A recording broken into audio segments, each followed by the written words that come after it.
The ships appeared on the Seine in March 845. There were 120 of them, long and slender, with dragon heads carved into their prows. They moved with a speed and confidence that unnerved the Franks. The man who led them was called Reginhirus. He was a Danish warlord, and he had his eyes on Paris. The West Frankish king, Charles the Bald, was not prepared. He split his army and placed them on both banks of the river to trap the invaders. It was a mistake. Reginhirus ignored one half of the Frankish force and attacked the other. He crushed it completely. He took 111 prisoners. He hanged them on an island in the Seine in full view of the remaining Frankish soldiers. It was a brutal message. It was a sacrifice to his god, Odin. But it was also a calculated act of political terror. The path to Paris was now clear. The Vikings sailed on, plundering the towns they passed. Panic seized the city. Charles the Bald, grandson of the great Charlemagne, was powerless to stop them. His army was broken and terrified. When Reginhirus and his men reached Paris, they found it largely deserted. They entered on Easter Sunday, looting the monasteries and churches, but they did not burn the city to the ground. Well, that was not the primary goal. The goal was profit, on a scale that went far beyond stolen chalices. For Charles the Bald knew he could not win a fight, so he did the only other thing he could. He paid. Reginhirus demanded a massive sum to leave Paris and the kingdom alone. The price was 7,000 French livres of silver and gold. That is over 5,600 pounds of precious metal. Charles stripped the wealth from his own churches and treasuries to pay the Dane. And Reginhirus took the silver, loaded it onto his ships, and sailed away. He had held one of the greatest cities in Europe hostage. He had humiliated a king. He had secured a fortune, not just through raiding, but through a brutally effective form of international diplomacy. The transaction showed that a Viking raid could be a geopolitical tool, a way to bend kingdoms to your will. Plunder was just the beginning of the story. Number 22, opportunity knocked loudly and carried an axe. The year was 793. On the coast of Northumbria in northern England lay a small tidal island called Lindisfarne. It was known as the Holy Island. A monastery had stood there for over a century, founded by the Irish monk St. Aidan. It was a quiet place of prayer and learning. It held the relics of St. Cuthbert. It was one of the most sacred sites in Anglo-Saxon England. It was also rich. For generations, kings and nobles had given it land, gold, and silver. The monks were scribes and scholars, not warriors. The island was isolated, connected to the mainland only by a causeway at low tide. It was completely undefended. On the 8th of June, ships appeared on the horizon. No one at the monastery knew what they were. They were long, fast, and low, and men poured out of them. They carried axes and swords. The Anglo-Saxon Chronicle, a record of the time, described the event with dread. It spoke of immense flashes of lightning and fiery dragons flying in the air.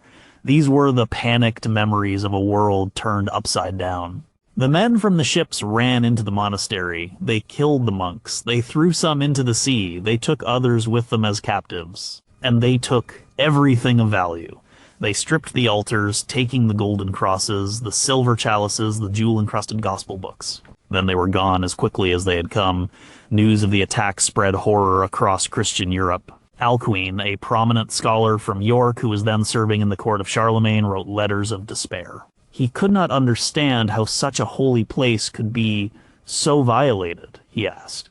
Has ever such a terror appeared in Britain as we have now suffered from a pagan race?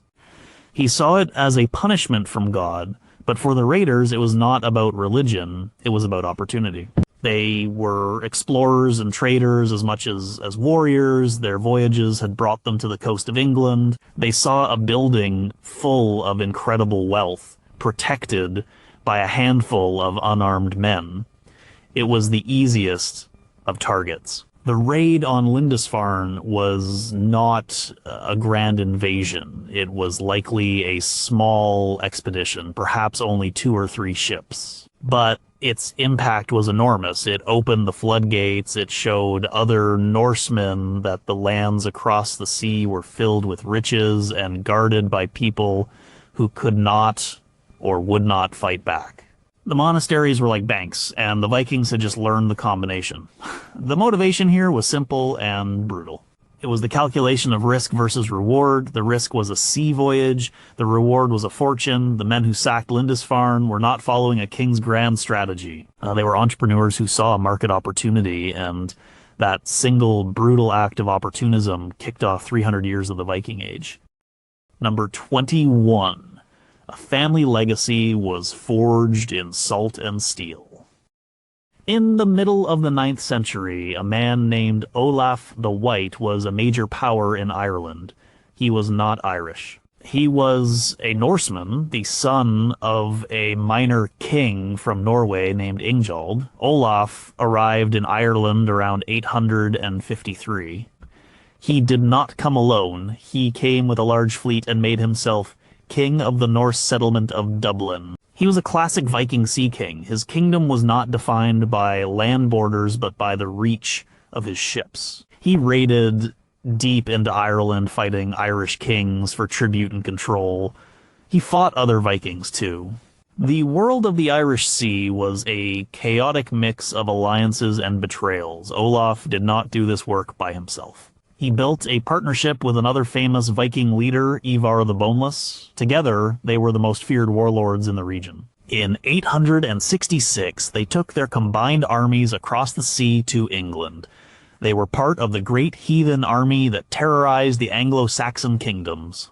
They captured the fortress of Dumbarton Rock in Scotland in 870 after a 4-month siege, a huge military achievement. They took an enormous amount of treasure and captives back to Dublin.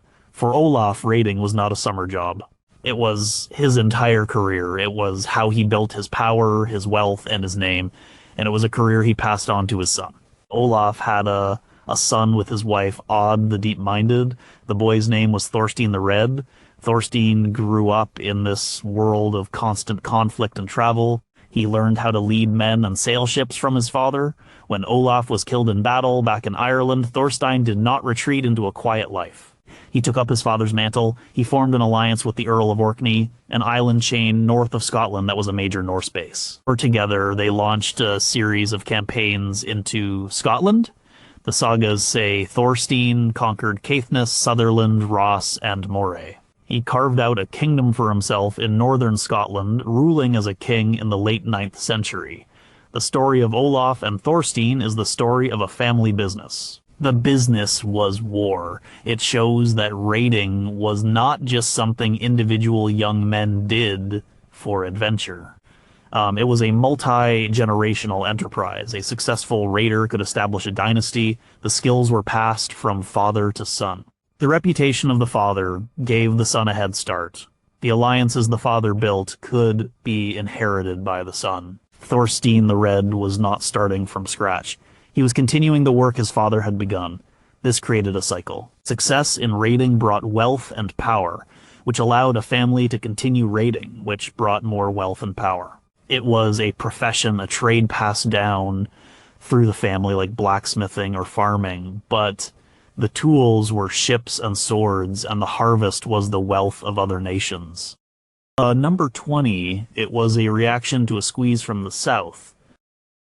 For most of the 8th century, the Danes in southern Scandinavia had a powerful and aggressive neighbor, the Frankish Empire, ruled by Charlemagne. Charlemagne was a devout Christian and a brilliant military commander. He was also ruthless. From 772 to 804, he waged a brutal, decades-long war against the Saxons, a pagan people who lived in what is now northern Germany, right on the border with Denmark. Charlemagne's goal was not just conquest, it was forced conversion. He cut down their sacred trees, destroyed their religious sites, and executed thousands who refused to be baptized. The Danes watched this happen with growing alarm. The Saxons were their neighbors. They were also pagans. The Danes saw a massive expansionist Christian empire creeping towards their southern border, destroying a culture similar to their own. The Danish king at the time, Godfred, understood the threat. He gave refuge to Saxon leaders who fled from Charlemagne. He saw the Frankish War as the first step in an invasion of his own lands. This was not paranoia. Charlemagne had a clear vision of a single, unified Christian empire. The pagan Danes were an obstacle to that vision, so Godfred acted. He didn't just wait to be attacked.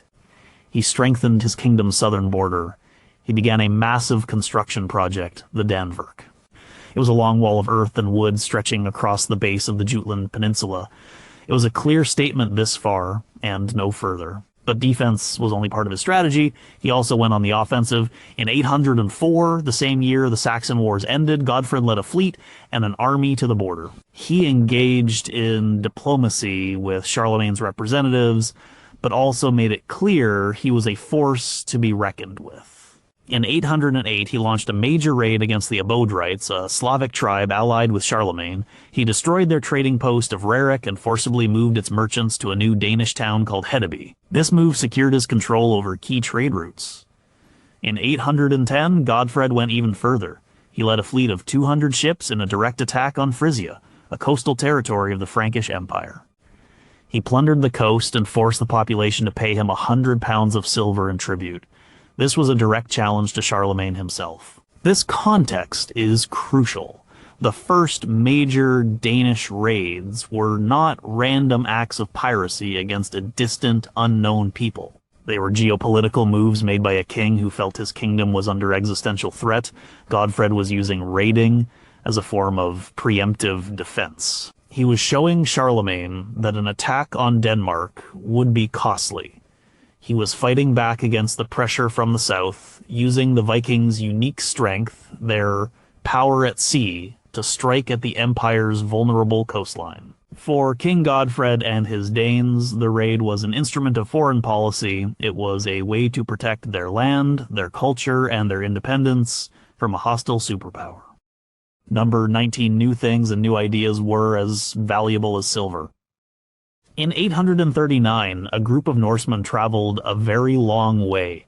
They were not on a raid. They were on a diplomatic mission from the Sverre, the people of what is now Sweden. They journeyed down the river systems of Eastern Europe to Constantinople, the capital of the Byzantine Empire, the greatest city in the world at that time. So they called it Miklagard, the Great City. After conducting their business with the Byzantine emperor, they wanted to go home.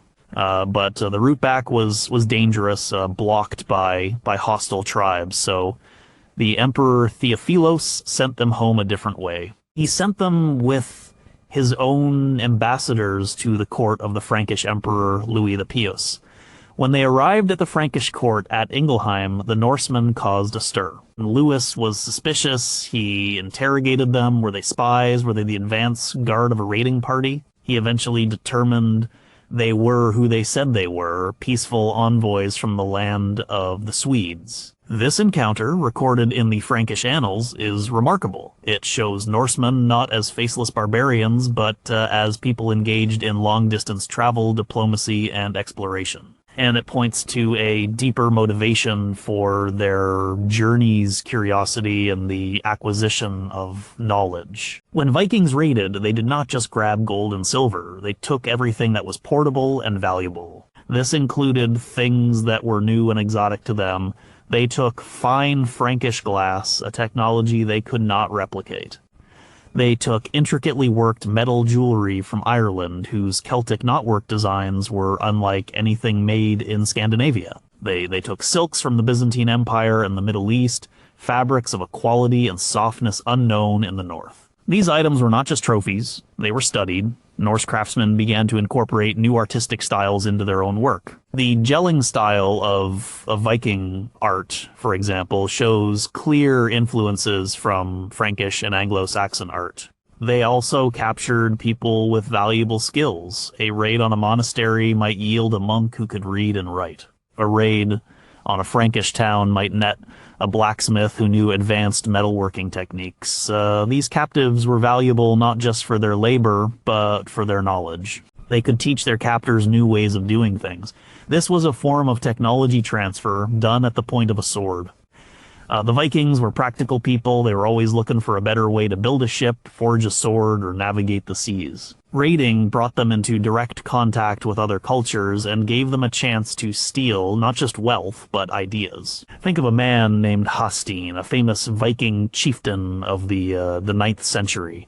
He led a massive expedition into the Mediterranean, raiding the coasts of Spain, North Africa, and Italy. In Italy, he and his men attacked a town they thought was Rome.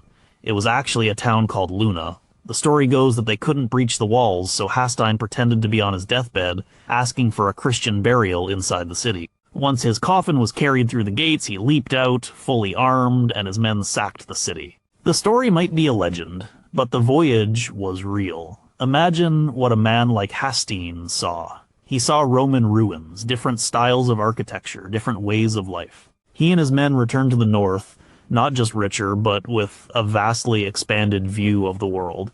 Raiding was a brutal, violent process, but it was also an engine of cultural exchange. It broke down the isolation of Scandinavia and exposed its people to the full breadth of the world beyond their shores. Number 18. They weren't just visiting, they were moving in. The story of the Viking settlement of England did not begin with a single massive invasion. It began with small-scale raids that gradually evolved into something more. In the year 850, the Anglo-Saxon Chronicle records something new. After a season of raiding in Kent, the Viking warband did not sail home for the winter as they usually did. Instead, for the first time, they stayed. They set up a winter camp on the Isle of Thanet, an island at the mouth of the Thames estuary. This was a significant change in strategy. This group was part of what historians call the Great Heathen Army, a coalition of Norse warbands that arrived in England in 865. But the decision to overwinter in 850 was a crucial step. It meant they were no longer just hit and run raiders. They were an occupying force. Wintering in a hostile land required a different level of planning. They had to build defenses. They had to secure food supplies for months. They had to be prepared to fight at any time. By staying, they were making a statement. This land was now their base of operations. From Thanet, and later from other fortified camps, they could launch raids deeper into the country at any time of year. They were no longer limited by the sailing season. The English kingdoms were faced with a permanent professional army camped on their doorstep. Over the next decade, the Great Army moved systematically across England. They defeated the armies of Northumbria, East Anglia, and Mercia. They captured major towns like York, which they turned into their own capital, Jorvik, but something else was happening alongside the fighting. The army needed support. It was not just warriors, there were likely shipbuilders, blacksmiths, merchants, and women who traveled with the army. As they settled into places like York, they began to put down roots. The Anglo-Saxon Chronicle for the year 876 says that one of the army's leaders, a man named Halfdan, shared out the land of the Northumbrians, and they proceeded to plow and to support themselves. This is a remarkable sentence. The warriors were becoming farmers. The raid had turned into a full-blown settlement. They were no longer there just to take. They were there to stay, to live, to build a new life. This process created a new cultural landscape in England. The area controlled by the Norse became known as the Danelaw. It was a region where Danish law, customs, and language held sway. Place names tell the story. Towns with endings like by meaning farmstead or village, or Thorpe meaning hamlet, are of Norse origin. Grimsby, Whitby, Scunthorpe, these are Viking towns. The English language itself was changed, with Old Norse words like sky, skin, leg, window, and even they becoming part of everyday speech. This transformation from raid to settlement was not a planned-out blueprint. It was an organic process. It happened because the raiders saw an opportunity not just to steal wealth, but to take the land that produced the wealth. The soil of England was, in the long run, more valuable than all the gold in its monasteries. The men who came to plunder ended up becoming the neighbors of the people they had terrorized. Number 17, some men raided because they had no other choice. In the 9th century, a man named Erik Thorvaldsson was born in Norway. He had bright red hair and a temper to match. He became known as Erik the Red. His father, Thorvald Asvaldsson, was involved in a killing. The Norwegian legal system at the time did not have prisons. Justice was often a private matter between families, but for serious crimes, the regional assemblies or things could impose a sentence of outlawry. Thorvald was declared an outlaw. This meant he lost all legal protection. Anyone could kill him without penalty. His property was forfeit. He had to leave Norway or be hunted down. So Thorvald took his family, including the young Eric, and sailed west. They settled in a harsh, remote part of Iceland, a land that had only recently been discovered by Norsemen. They were political exiles, forced out of their homeland. Eric grew up in this new, tough environment. He married a woman named Jodhild and started his own farm, but he had inherited his father's fiery temper. He got into a dispute with his neighbors over some servants who caused a landslide. Eric killed the men responsible. The dead men's family demanded justice at the local thing. Eric was found guilty. He was sentenced to a lesser form of outlawry, banished from that part of Iceland for a period of time. He moved to another part of the island. It was not long before he was in trouble again. This time he lent some prized carved wooden beams called setstokker to a neighbor named Thorgest. When he went to get them back, Thorgest refused to return them. A fight broke out. Eric killed Thorgest's sons and several other men. This time the case went to the Althing, the General Assembly for all of Iceland. In the year 982, the Althing delivered its verdict. Eric the Red was declared a full outlaw. He was banished from all of Iceland for 3 years. He was now in the same position his father had been in. He had to leave or he would be killed. But where could he go? He could not return to Norway. He was an outcast from Iceland. He had heard stories of a large land to the west, sighted years earlier by a sailor named Gunnbjorn Ulfsson, who had been blown off course. Eric decided that was his only option. He gathered his family and supporters, prepared his ship, and sailed west into the unknown. He was not on a raid for plunder. He was a refugee, searching for a place to live, a place where the law could not reach him. He found the land. It was a massive island, mostly covered in ice, but he found a fjord system on the southwestern coast where the land was green in the summer. He spent his 3 years of exile exploring this new territory. When his banishment was over, he sailed back to Iceland. He wanted to recruit settlers to come back with him. To make the new land sound appealing, he gave it a clever name. He called it Greenland. His sales pitch worked. In 985, he led a fleet of 25 ships filled with colonists back to Greenland. They established 2 settlements that survived for almost 500 years. Eric the Red became the paramount chieftain of this new land. His story is a powerful example of how the Viking Age was driven by more than just greed. Eric became an explorer and a colonizer because he was a criminal. Raiding, exploring, and settling were options for men who had run out of other options at home. It was a way for outcasts and exiles to build a new life and a new society for themselves on the edge of the known world. Number 16, raiding together, was the ultimate team building exercise. In the year 865, a Viking army landed in East Anglia. The English called it the Michael Hathen here, the Great Heathen Army. It was different from the raiding parties that had come before. It was larger, more organized, and it was there to stay. But who led this army? The sagas give us names like Ivar the Boneless, Ubba, and Halfdan, sons of the legendary Ragnar Lothbrok. But the army was not a single unified force under one king. It was a coalition. It was made up of many different warbands, each with its own chieftain, who had agreed to work together for a common goal, the conquest of England. Think of it like a joint venture. Each chieftain brought his own ships, his own warriors, his own resources to the table. They were all competitors in a way, each man wanting to get the biggest share of the glory and the loot. But they understood that by pooling their resources, they could achieve something that none of them could achieve alone. A single warband could raid a monastery. A coalition of warbands could take down an entire kingdom. This alliance was not based on a shared nationality. These men came from different parts of Denmark, Sweden, and Norway. It was based on mutual interest and trust. And how was that trust built? It was built in the heat of battle. When you fight alongside another man, when you stand shield to shield with him in a shield wall, when you rely on him to protect your back, you form a powerful bond. Shared danger and shared victory create a loyalty.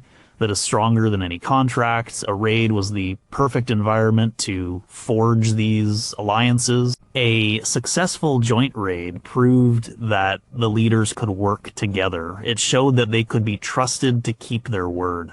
The plunder from the raid was the dividend that rewarded everyone for their cooperation. This process worked on a smaller scale too. A Viking chieftain's power depended entirely on the loyalty of his followers, his herd. These men were not just paid soldiers. They were his companions, his friends, his brothers in arms. The chieftain had to provide for them. He had to give them food, shelter, weapons, and a share of any treasure won. The raid was the primary way he fulfilled this obligation, but it was more than just a paycheck. It was a shared experience that bound the group together. The long, dangerous sea voyage, the excitement and fear of the attack, the celebration after a victory, these were the things that turned a collection of individuals into a cohesive warband. Consider the story of Olaf Tryggvason, who would later become king of Norway. In his youth, in the late 10th century, he was a classic Viking raider. He led his own warband and campaigned in the Baltic and around the coasts of England. He built a reputation as a successful and generous leader. Men flocked to join him because they knew that raiding with Olaf meant riches and glory.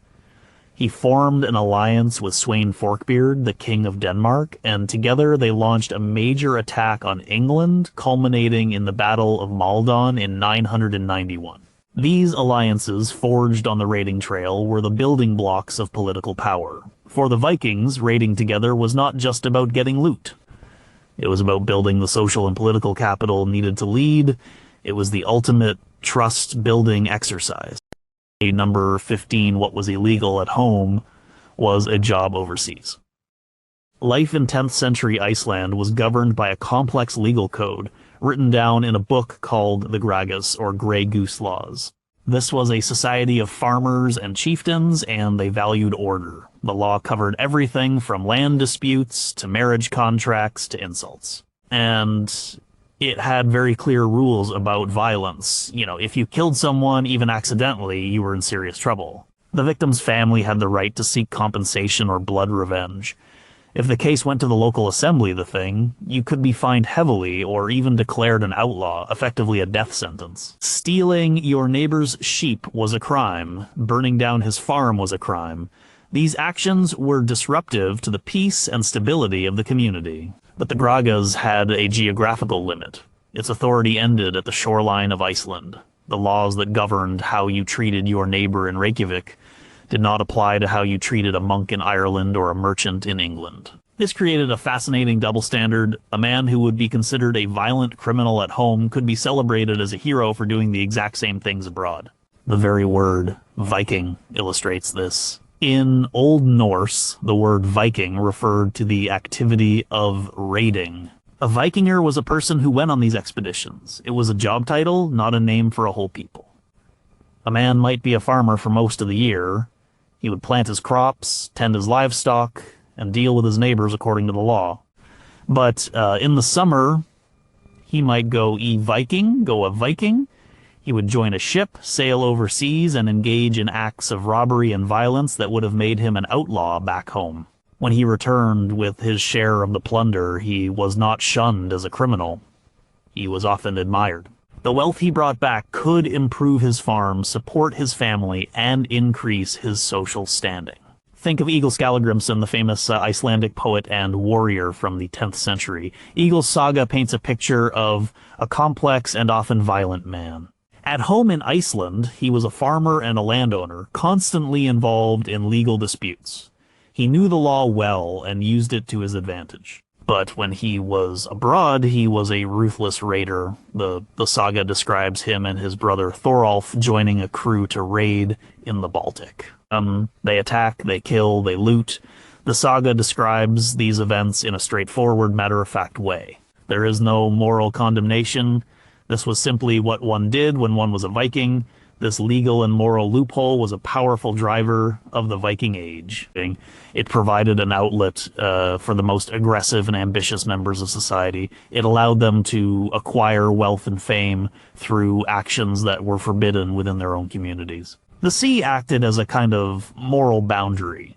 On one side was home, a place of law, order, and social obligation. On the other side was the outside world, a place where the rules did not apply, where a man could make his fortune through violence without breaking the laws of his own people. It was a way for society to channel its most disruptive energies outward, turning potential criminals into successful providers.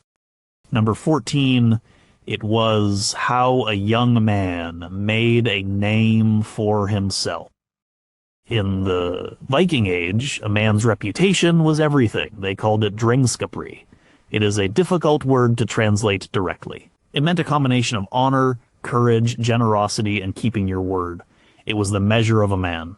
A man with a good reputation would be respected. People would want to trade with him, ally with him, and follow him. A man with a poor reputation was a nobody, but you were not born with a good reputation, you had to earn it. And for a young man from a farming family with no land of his own, there were few ways to do that. One of the most direct paths to fame and fortune was to go on a Viking expedition. It was the ultimate rite of passage. It was a chance to prove your courage, to test your skills, and to see the world. It was an escape from the drudgery of farm work. The sagas are filled with stories of young men, often the younger sons who would not inherit the family farm, who decided to seek their fortune abroad. A successful raid brought back more than just silver.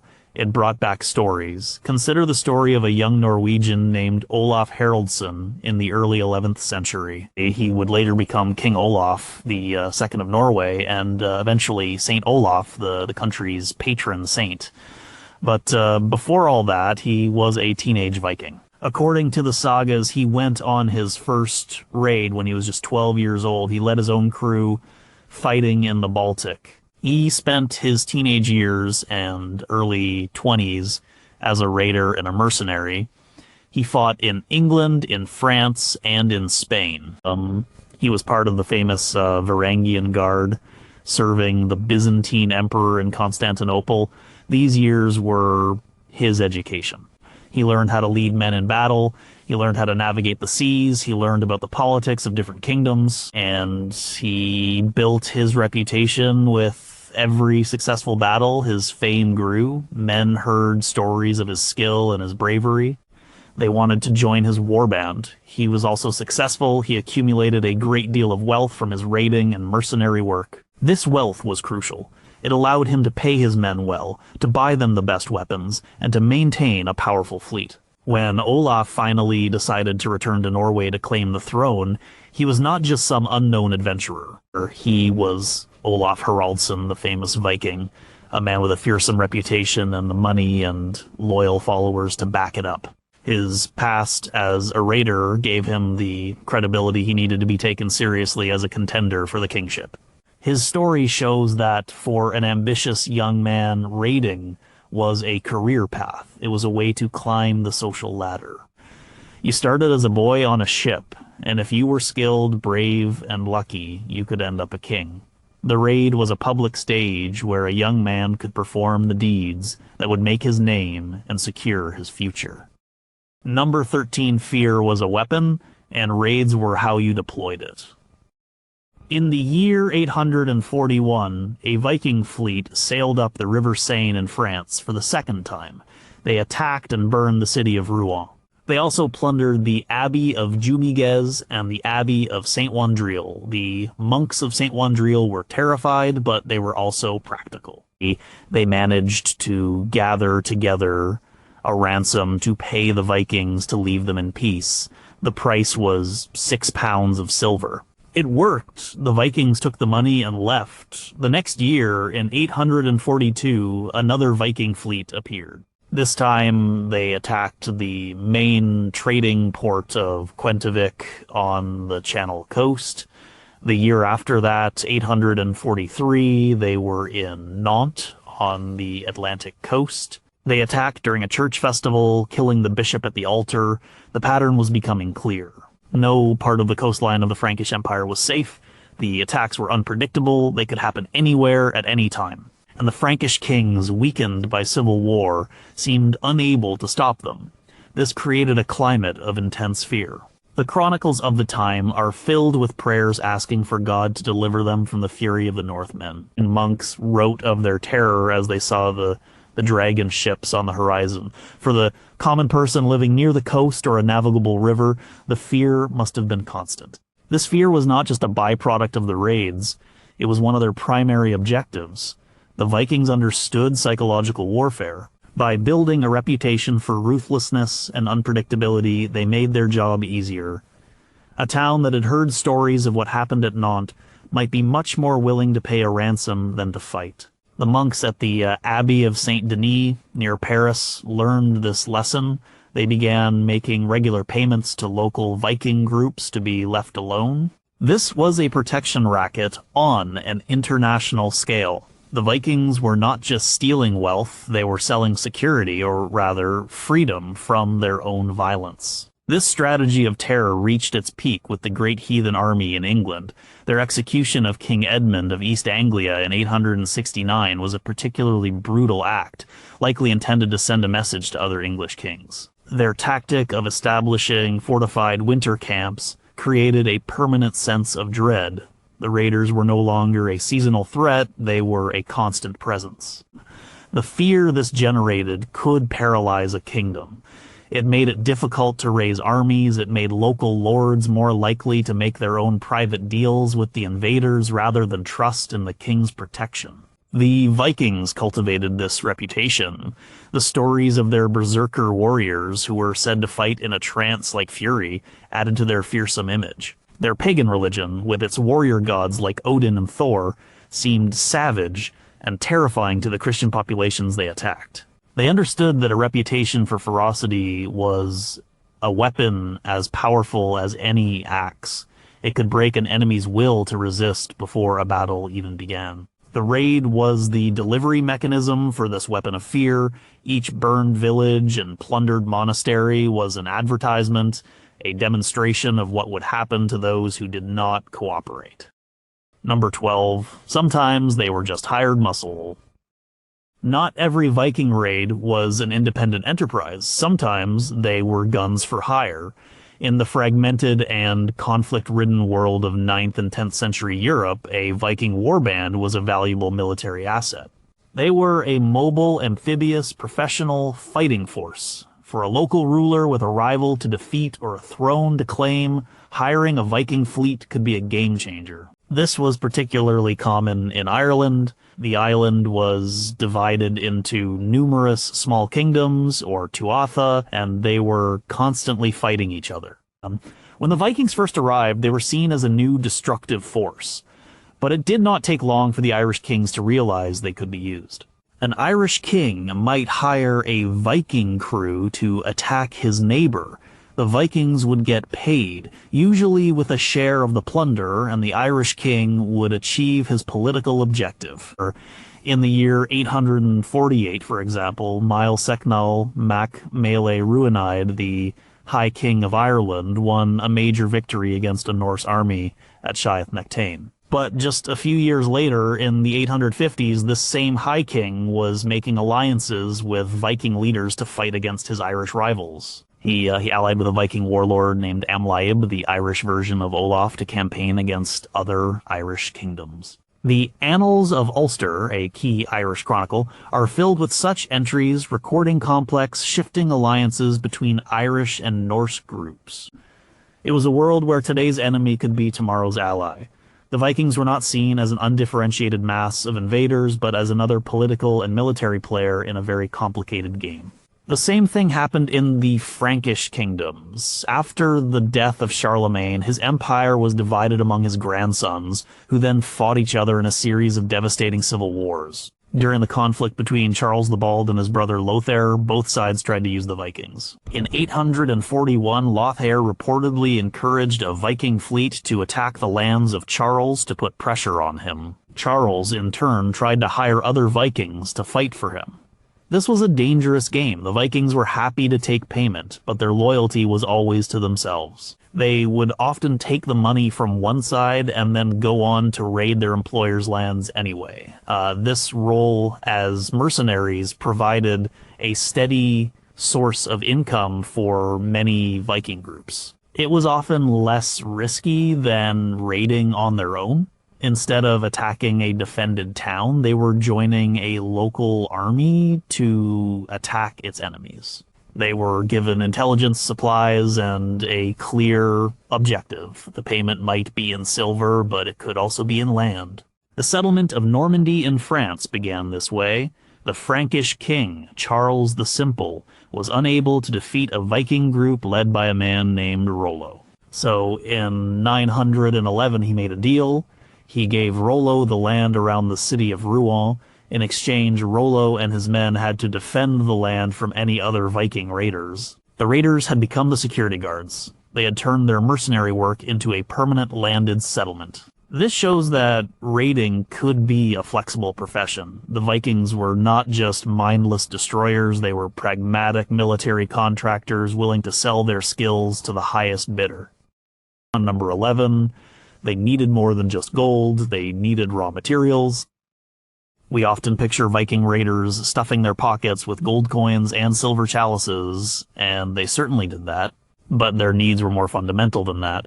To build and maintain the society and the very war machine that made raiding possible, they needed a constant supply of basic raw materials. And sometimes raiding was the most efficient way to get them. One of the most critical resources was iron. And iron was the backbone of the Viking Age. It was needed for everything. Every axe, every sword, every spearhead, every nail that held a longship together was made of iron. Scandinavia had sources of iron, often extracted from peat bogs in a difficult and labor-intensive process. But the demand was huge. A single longship required thousands of iron nails and rivets. An army needed thousands of weapons. Raiding provided a way to acquire high-quality iron objects that could be melted down and reforged.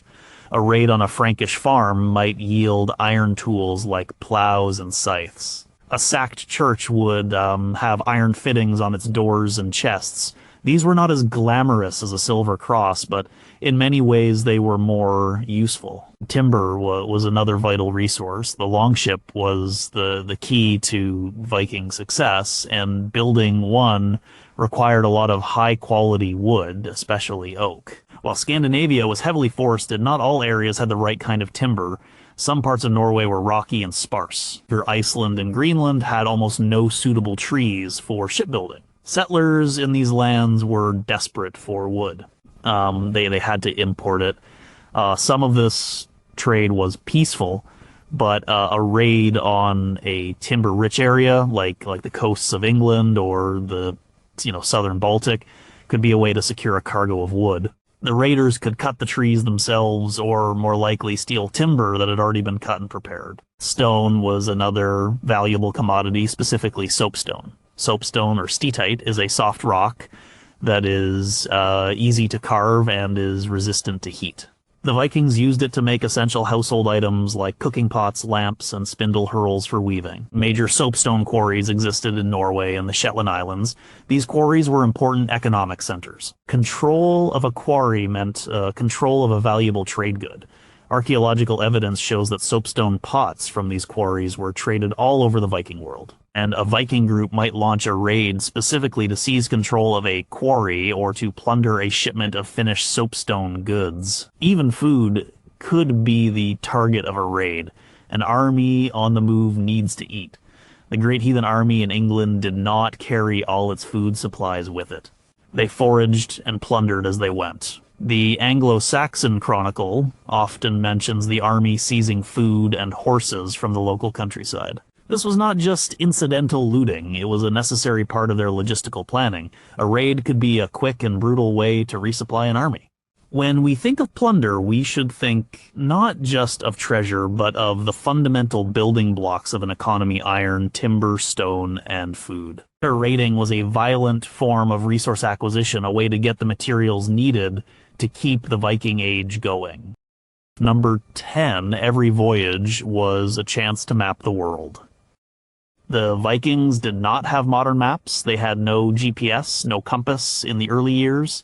Their understanding of the world was built on experience, on stories passed from one sailor to another, and on careful observation of the sun, the stars, coastlines, and the flight of birds. Every journey, whether for trade, raiding, or exploration, added a new piece to their mental map of the world.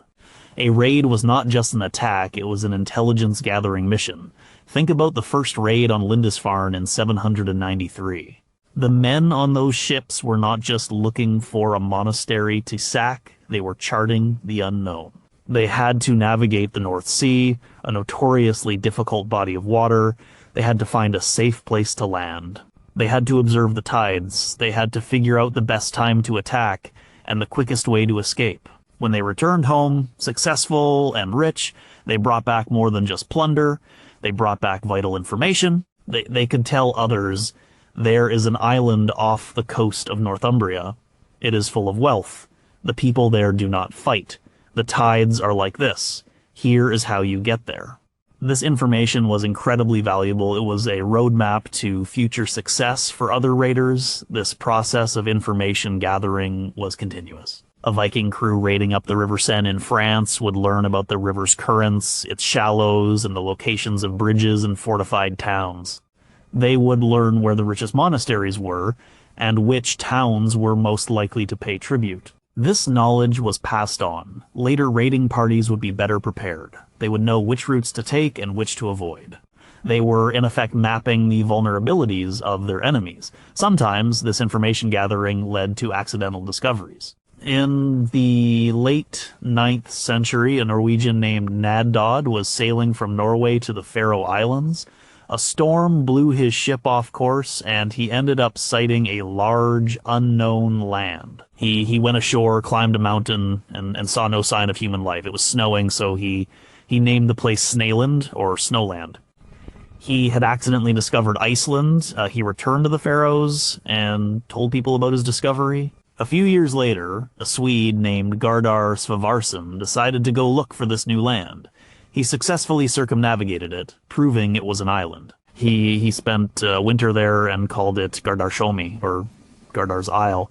These were not voyages of conquest. They were voyages of pure exploration, sparked by information gained on other journeys. The settlement of Greenland by Eric the Red and the later voyages to Vinland, or North America by his son Leif Erikson, were the culmination of this centuries-long process of exploration. Each voyage built on the knowledge of the ones that came before.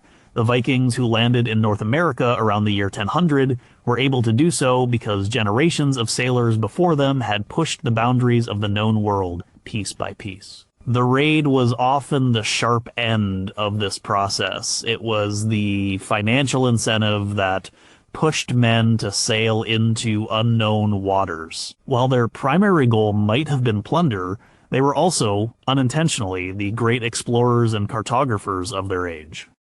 Number 9, sometimes it was just personal.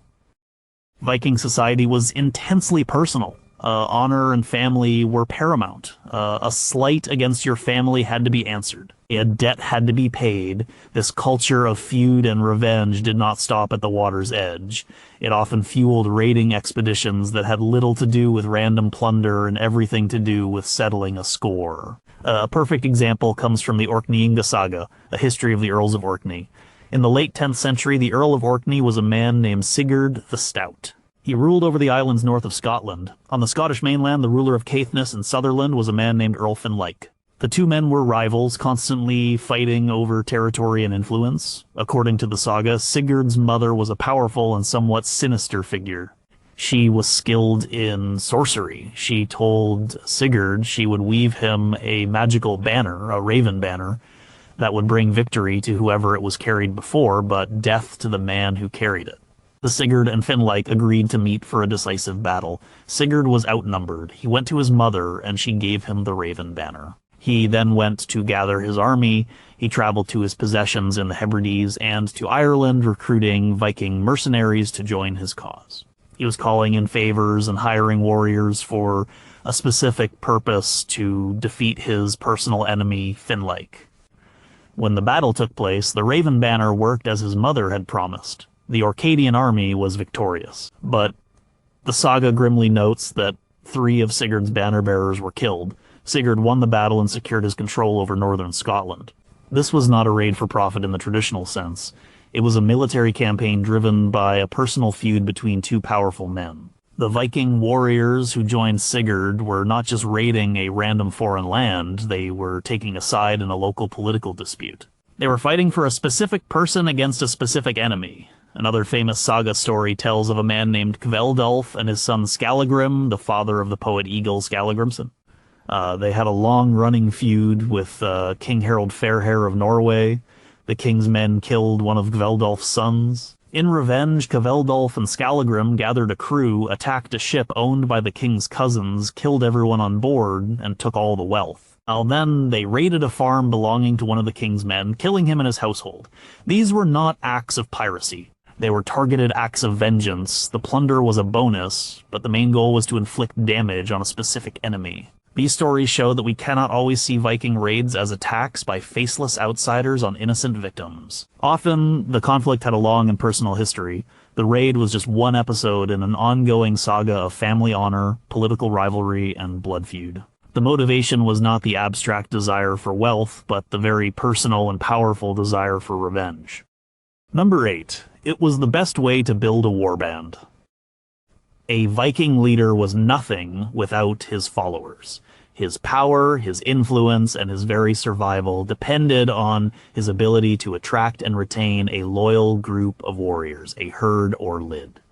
But how did a young, ambitious man with no land or title build such a following? He could not simply ask people to follow him. He had to prove he was a leader worth following, and the single best way to do that was to lead a successful raid. A raid was a job interview and a business plan all rolled into one. First, A would-be chieftain had to acquire a ship. This was a major capital investment. He might inherit one or have one built if he had some family money. Then he had to recruit a crew. This was the hard part. He had to convince experienced warriors to risk their lives on his venture. He would have to sell them on his vision, like he would point to a target, a rich but poorly defended monastery or town, and promise them a share of the spoils. The first raid was critical. If it was successful, the leader's reputation soared. He had proven several things. He had proven he was a skilled sailor and navigator. He had proven he was a good strategist, able to pick the right target and make a good plan. He had proven he was a brave fighter, and most importantly, he had proven he could deliver on his promises. When the ship returned to port, loaded with silver and goods, and the chieftain generously divided the loot among his crew, word would spread. Other warriors would hear about this successful new leader. They would want to join him for the next expedition. Success bred success. Consider the early career of Knut the Great, who would one day rule a vast North Sea empire including England, Denmark, and Norway. As a young man in 1013, he accompanied his father Sweyn Forkbeard on the invasion of England. He was learning the trade, proving himself as a warrior and a leader under his father's command. When Sweyn died suddenly in 1014, the English lords invited their old king Æthelred back from exile. So Knut, still a teenager, was forced to retreat. The Anglo-Saxon Chronicle records that before he left, he landed at Sandwich and mutilated the hostages his father had taken, cutting off their hands, ears, and noses. This was a brutal act, but it sent a clear message. It showed the world he was ruthless and not to be trifled with. He returned to Denmark, but he did not give up. He spent the next year assembling a new invasion force. And his reputation and the reputation of his father was such that he was able to gather a massive fleet. The chronicles say it was 200 ships, with warriors from all over Scandinavia. These men were not a national army. They were professional soldiers of fortune, and they chose to follow the young Canute because they believed he could lead them to victory and wealth. His subsequent conquest of England in 1016 proved them right.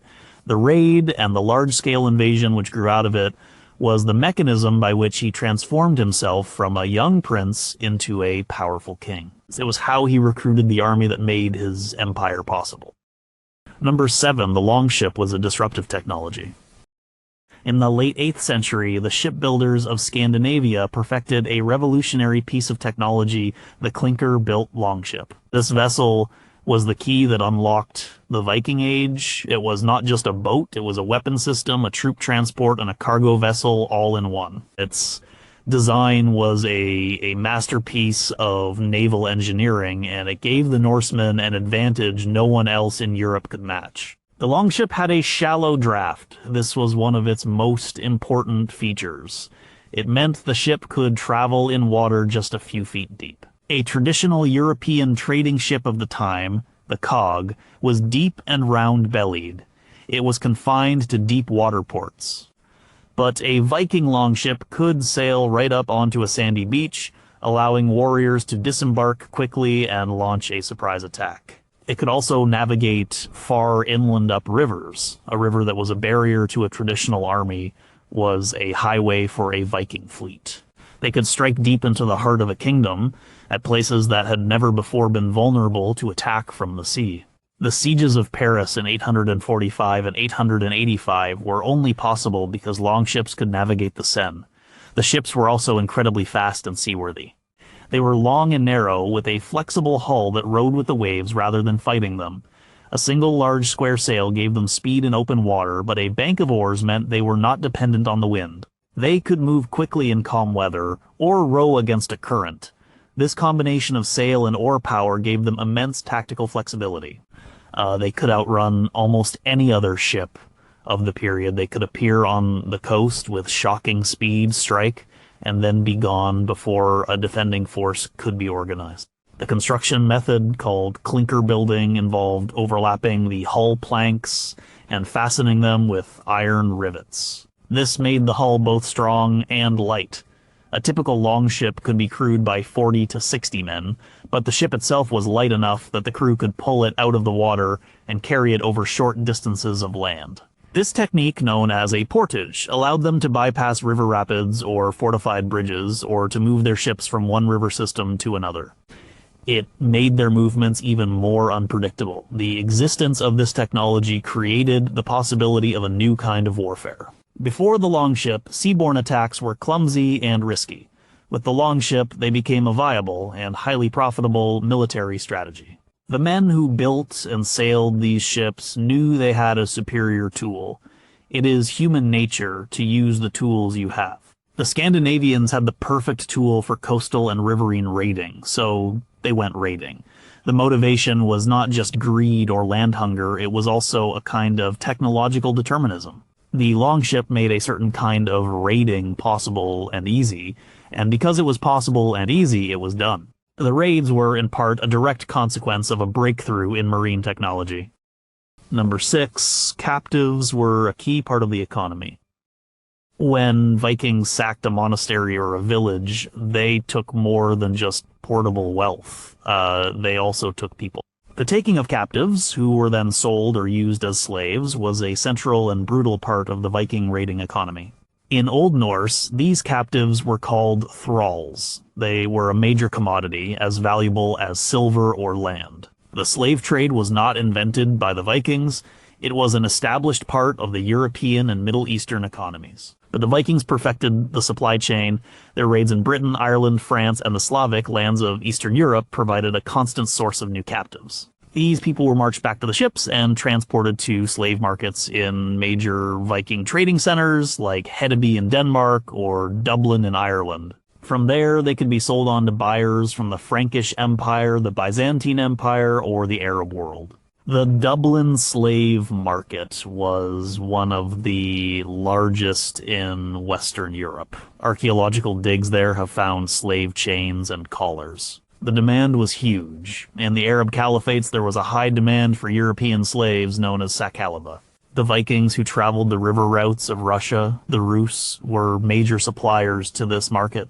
The Arab diplomat Ibn Fadlan, who met a group of Rus traders on the Volga River in 922, described them as having numerous young female captives with them for sale. For the ruse, slaves were one of the main products they could export in exchange for Arab silver dirhams, which have been found in the thousands in Scandinavian hoards. But not all captives were sold abroad. Many were taken back to Scandinavia to work.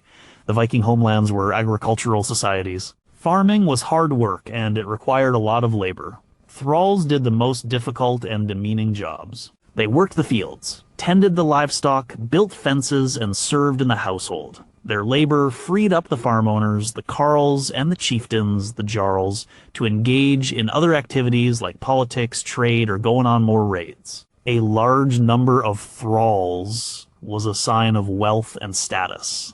The great Icelandic farmsteads described in the sagas would have been impossible to run without a workforce of thralls, many of them captured or descended from people captured in raids in the British Isles. The fate of a captive was grim. They were property, they had no rights, they could be bought, sold, or killed at their owner's whim. Some might eventually gain their freedom, but many lived and died in bondage. The raid was the starting point of this whole system. When a Viking ship landed on a foreign shore, the people who lived there were seen not just as obstacles or victims, but as a potential resource to be harvested. The quest for captives to fuel the slave trade and provide labor at home was a powerful and constant motivation for raiding, every bit as important as the hunt for gold and silver. Number 5, it was a way to secure and control trade. The Vikings are often seen as destroyers of trade. They sacked trading towns like Dorestad and Quentivik. They preyed on merchant ships, but this is only part of the story. The Vikings were also intensely commercial people. They were traders as well as raiders, and the two activities were often deeply intertwined. Raiding could be a tool used to control trade routes, eliminate commercial rivals, and establish new markets. A clear example of this is the activity of the Swedish Vikings, the Varangians or Rus, in Eastern Europe. Starting in the 8th century, they had traveled down the great rivers of what is now Russia and Ukraine, the Dnieper, the Volga, the Don. They were looking for a route to the two richest markets in the world, the Byzantine Empire to the south and the Abbasid Caliphate to the east. The prize was Arab silver and Byzantine silk, but the rivers were not empty. They flowed through the lands of Slavic and Finnic tribes. The early Rus engaged in what was sometimes called slaving and trading.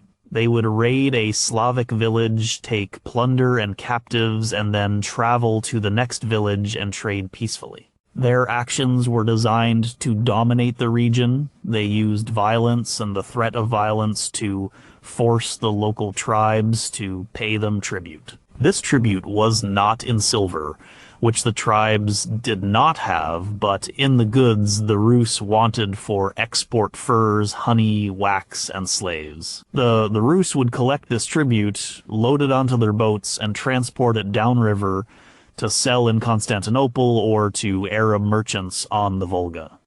They established fortified settlements along the rivers, places like Staraya, Ladoga, and Novgorod. These were not just military bases, they were commercial depots. They were a way to control the flow of goods. The Rus were essentially creating a protection racket along the entire river system. They were using their military superiority to monopolize the lucrative trade between Northern Europe and the rich empires of the south. The city of Kiev became the center of this commercial empire. The Rus chieftain Oleg, who captured the city around 882, became the ruler of a state, Kievan Ruses, that was founded on this violent control of trade. In Western Europe, a similar process was at work. The Viking control of Dublin and Ireland was not just about having a base for raiding. Dublin was a major port. By controlling it, the Norse controlled the trade of the entire Irish Sea. They exported Irish goods, including captives, and imported goods from England, France, and Scandinavia. Their raids were often directed at their commercial rivals. By weakening other ports and kingdoms, they strengthened their own economic position. So a raid was not always just a smash and grab. It could be a calculated business move. It was a way to muscle in on a market, to eliminate the competition, and to secure a monopoly on a profitable trade route. The violence was a means to a commercial end. For many Vikings, the line between pirate and merchant was very thin, and they would happily be whichever one was more profitable on any given day. Number 4, it was the only way a leader could fund his ambitions. In the late 9th century, Norway was not a single unified country. It was a patchwork of small kingdoms, each ruled by a local king or chieftain.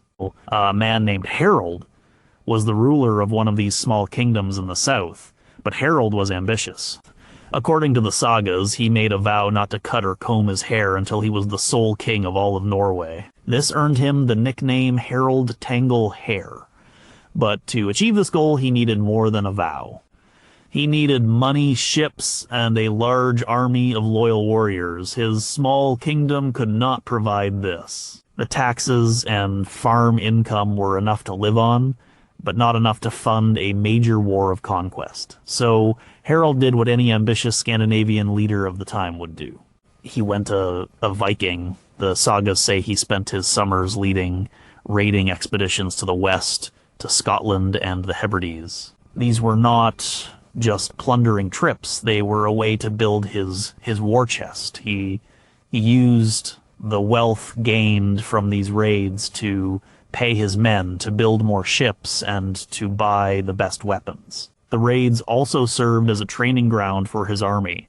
They learned to fight together, to follow his commands, and to endure the hardships of a campaign. And his success as a raider enhanced his reputation. He became known as a man who could lead and who could bring victory and riches. This attracted more warriors to his cause.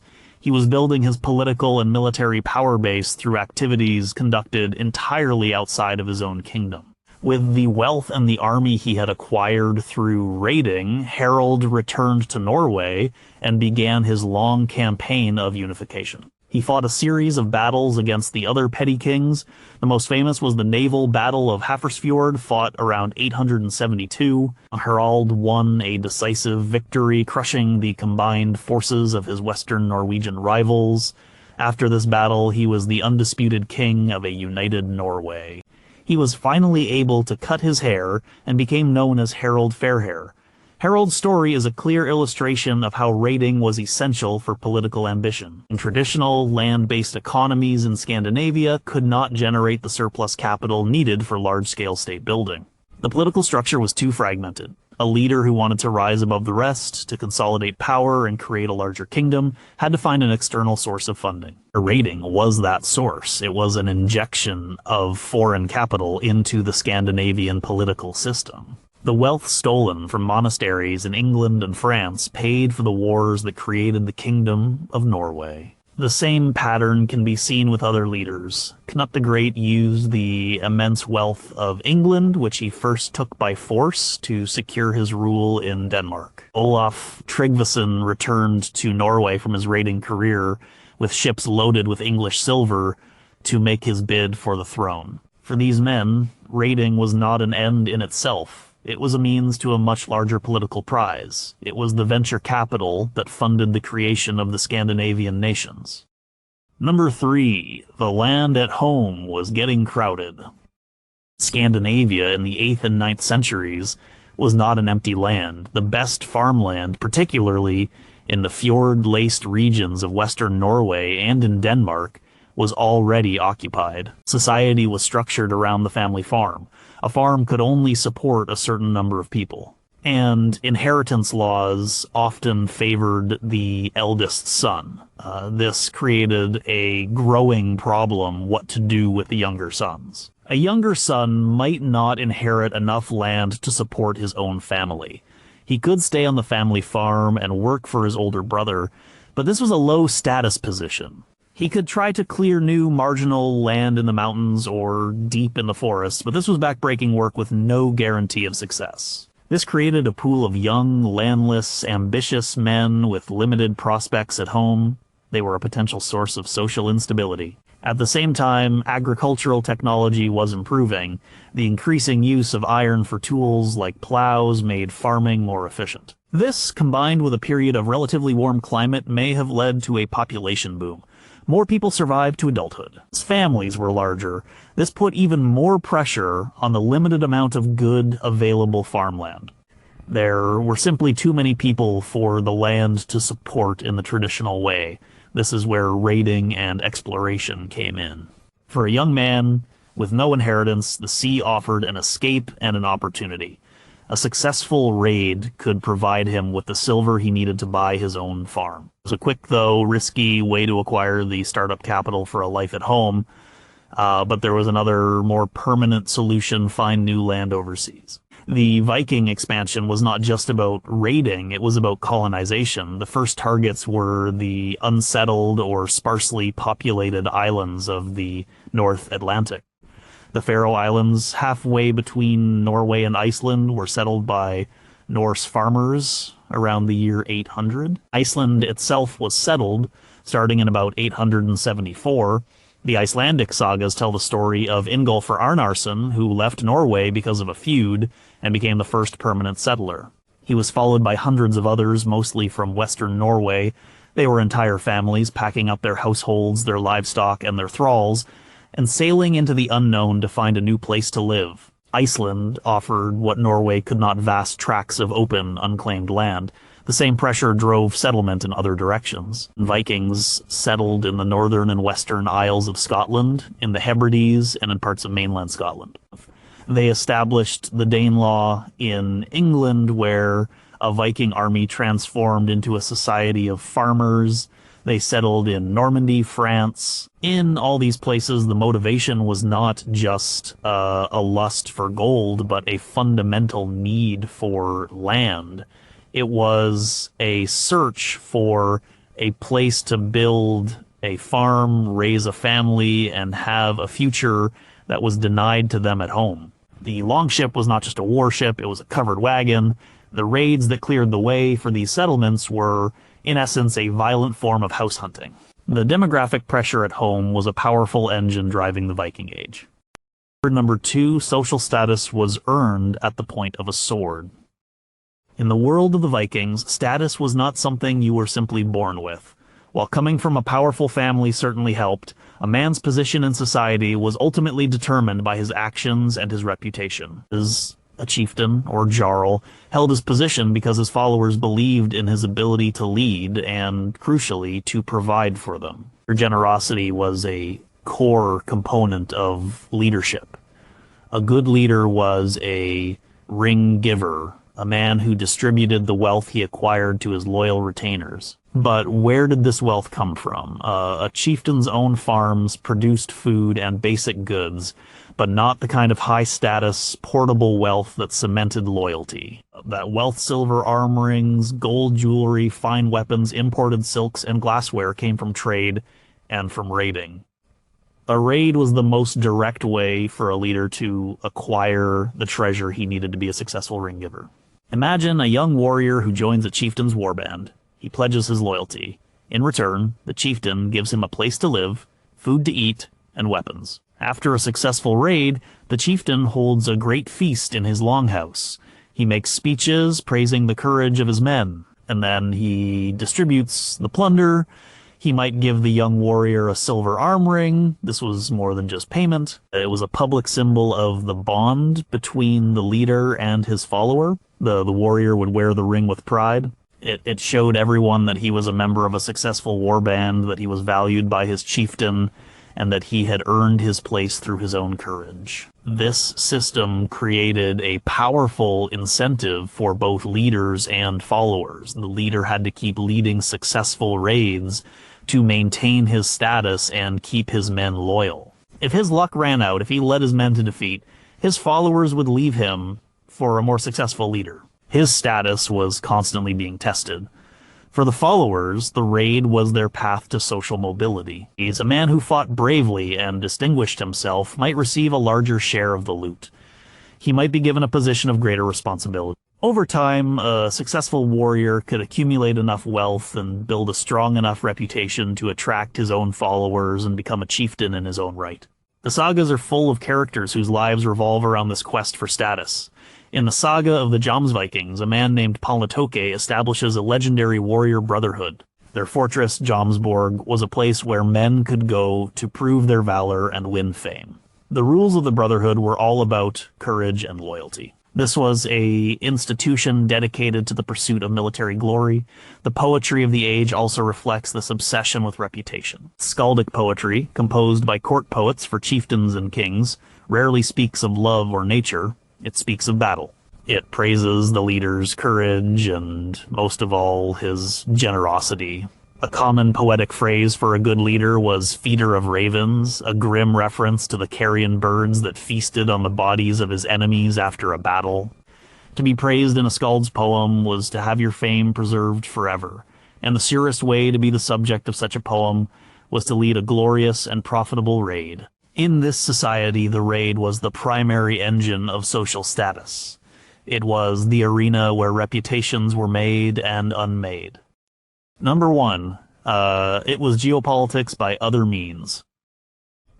The siege of Paris in 845 was not an isolated act of theft. It was a political act. When the Viking leader Reginharus accepted 7,000 pounds of silver from the Frankish king Charles the Bald, he was not just taking plunder. He was collecting tribute, he was forcing a sovereign king to acknowledge his power and pay for peace. This was a form of diplomacy conducted with axes instead of ambassadors. Throughout the Viking Age, the raid was repeatedly used as a sophisticated tool of statecraft to achieve political goals. Look at the actions of the Danish kings in the 9th and 10th centuries. Men like Godfred Horik and Sweyn Forkbeard used raiding as a central part of their foreign policy. When Charlemagne was threatening the Danish border, King Godfred did not just build a wall, he launched a raid on Frankish territory to show his strength and deter an invasion. When the Frankish Empire dissolved into civil war, Danish kings exploited the weakness, using raids to extract huge payments, known as Danegeld, from the Frankish rulers. These were not random attacks. They were systematic, large-scale operations designed to generate revenue for the Danish crown and to project Danish power. The fleet that attacked Paris was not a pirate band. It was an instrument of the Danish state. The Viking relationship with the Anglo-Saxon kingdoms of England shows the same pattern.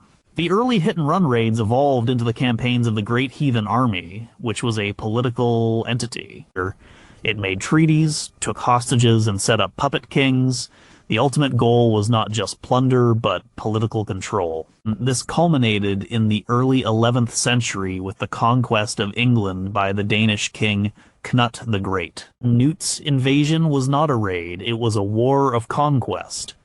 But it was funded by years of raiding and Danegeld payments. The earlier raids had softened England up, draining its treasury and weakening its will to resist. The final invasion was the logical conclusion of a long-term political strategy that had used raiding as its primary tool. Even the establishment of Normandy was a political act. In 911, the Viking leader Rollo was not just plundering the Seine Valley. He was creating a strategic crisis for the Frankish king, Charles the Simple. Charles could not defeat him militarily, so he chose a political solution. He granted Rollo the territory that would become Normandy in the Treaty of St. Clair sur Epte. In exchange, Rollo became a vassal of the king, converted to Christianity, and, most importantly, agreed to defend the river from any new Viking attacks. The king had co-opted the threat.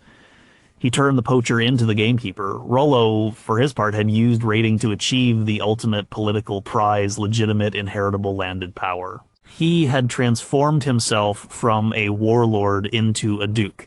These examples show that for the most powerful Viking leaders, raiding was far more than a get-rich-quick scheme. It was a way to influence the behavior of other states. It was a method for raising revenue without taxing their own people.